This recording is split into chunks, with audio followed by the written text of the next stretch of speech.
Seorang dokter yang masih muda berniat untuk menggemburkan tanah apartemennya. Lalu, dia membutuhkan seorang pekerja untuk memindahkan truk pengangkut pasir ke apartemennya di lantai 1. Lalu dia menghubungi salah satu temannya yang berprofesi sebagai penghubung pekerja-pekerja yang berpengaruh dalam pembangunan. Kemudian temannya membantunya dan mengabulkan segala permintaannya.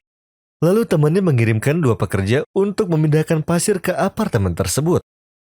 Yang pertama adalah seorang pria tinggi yang berbadan besar serta besar otot-ototnya dan tubuhnya kekar. Orang itu telah berusia 50 tahun. Lalu yang kedua adalah seorang pria yang pendek dan kurus serta lemah tubuhnya. Lalu dia bertanya kepada temannya secara terkejut, apakah dengan 2 orang ini bisa tercapai pekerjaan apartemen ini? Kemudian temannya menjawab, ya, dengan cepat mereka akan melampaui bayanganmu. Kamu tidak perlu khawatir. Pemuda yang memiliki apartemen tersebut pun menyiapkan mereka berdua apa yang dibutuhkan dan meninggalkan mereka tanpa perasaan tidak puas ataupun tidak tenang. Setelah beberapa jam, dia merasa khawatir pada mereka berdua. Lalu, dia pergi ke apartemen untuk kedua kalinya. Betapa dia sangat terkejut ketika sampai. Mereka berdua telah menyelesaikan setengah pekerjaan yang lebih penting. Lalu pemuda itu masuk sambil melihat cara penyelesaian pekerjaan mereka berdua. Pekerja yang lemah membuka karung pasir dan menyiapkannya saja, dan tidak ada pekerjaan lain kecuali itu. Sedangkan pemuda yang kuat mengisi karung dan membawanya di atas pundaknya, lalu naik ke atas apartemen.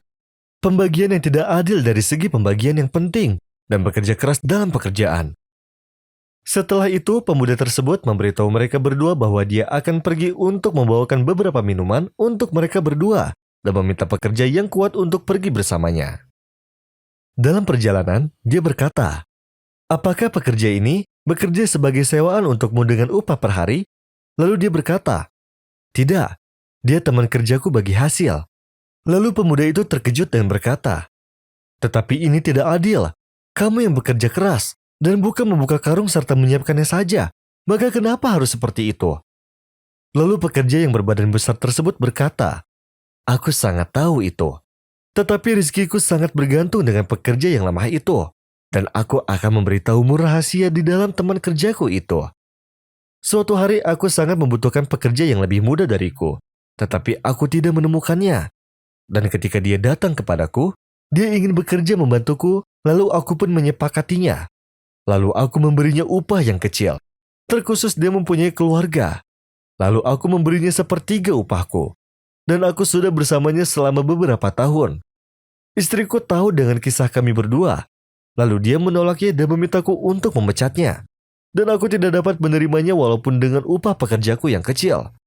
Lalu aku menjalankan pendapatnya dan memberitahunya bahwa aku akan mencari pekerja yang lain agar aku bisa berlibur. Dan di hari kedua, aku pergi seperti biasa ke tempat perkumpulan pekerja untuk mendapatkan pekerjaan. Tetapi tidak seorang pun mengajakku dan aku pun kembali ke rumah serta tidak bekerja pada waktu itu. Lalu aku mengulang di hari kemudian, tetapi sia-sia. Lalu pekerjaanku terhenti selama 3,5 bulan.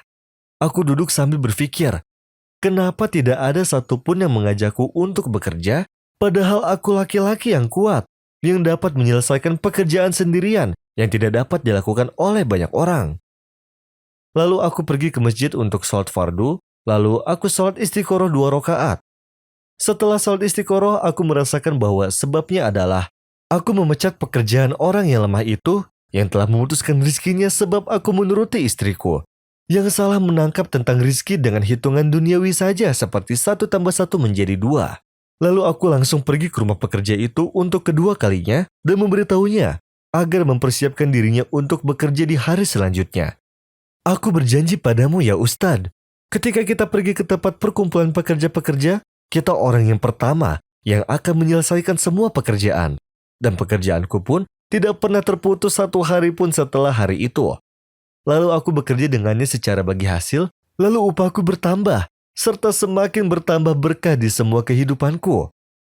Wahai Ustadz, sebuah pelajaran bukan hanya di masalah fakir atau kaya, dan bukan di masalah lemah atau kuat. Tetapi pelajarannya bagaimana pekerjaan kita ikhlas untuk Allah Subhanahu wa Ta'ala, dan agar kita bertakwa kepada Allah bahwa kita itu lemah dan membutuhkan rahmat di dalam hati kita.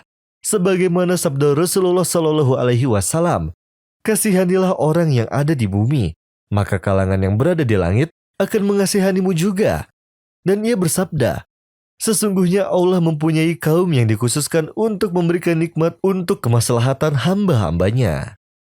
وَمَنْ يَتَّقِ اللَّهَ يَجْعَلْ لَهُ مَخْرَجًا وَيَرْزُقْهُ مِنْ حَيْثُ لَا يَحْتَسِبُ وَمَنْ يَتَوَكَّلْ عَلَى اللَّهِ فَهُوَ حَسْبُهُ إِنَّ اللَّهَ بَالِغُ أَمْرِهِ قَدْ جَعَلَ اللَّهُ لِكُلِّ شَيْءٍ قَدْرًا.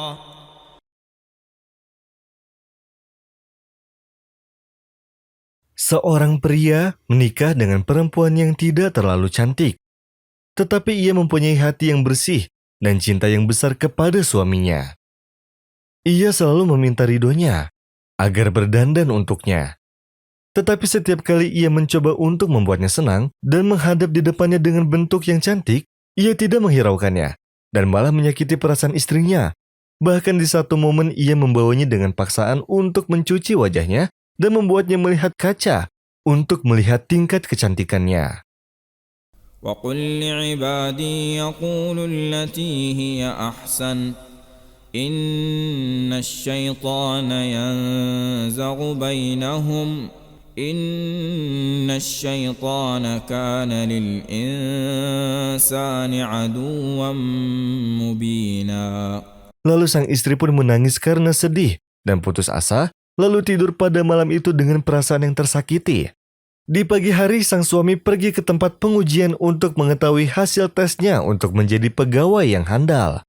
Ia sangat yakin akan berhasil karena pendidikannya dan kematangan pengalamannya dengan teliti. Ketika petugas mengumpulkan hasil ujian pengalaman, lalu sang suami pun terkejut karena ia tidak lulus.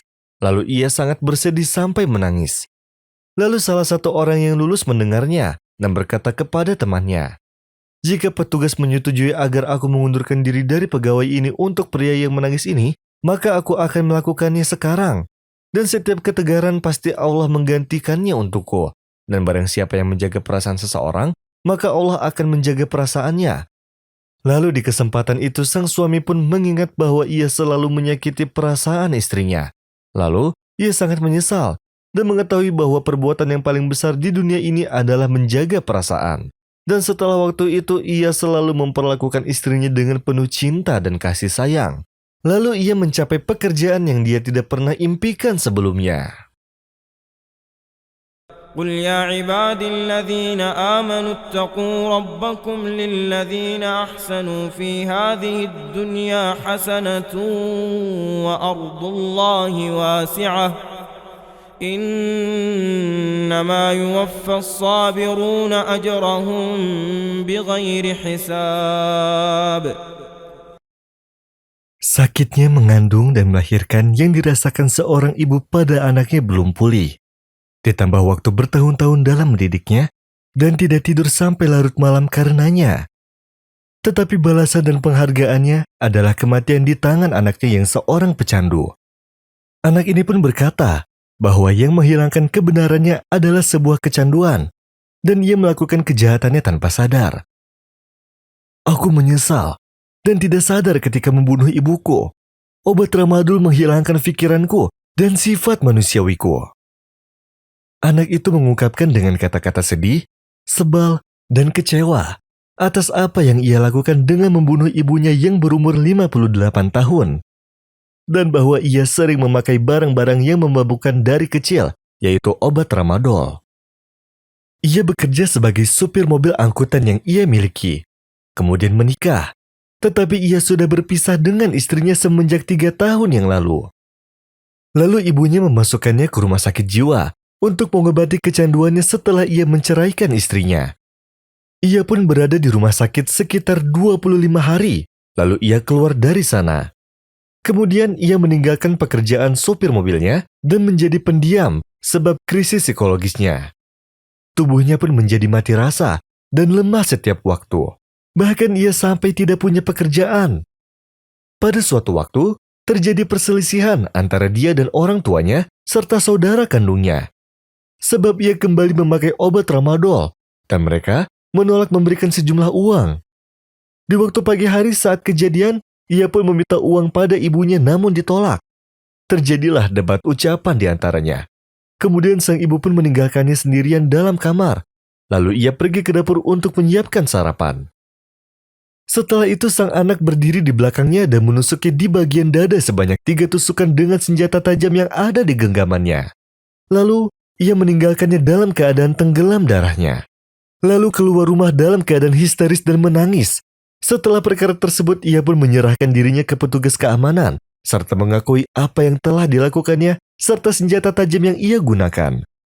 Syaitan telah menggodanya dan menguasai akalnya, karena ia tidak terbiasa menjalankan perintah Allah Subhanahu wa Ta'ala dan tidak ingat pada Robnya. Ia pun hidup dengan sangat sulit dan bersedih serta kesusahan.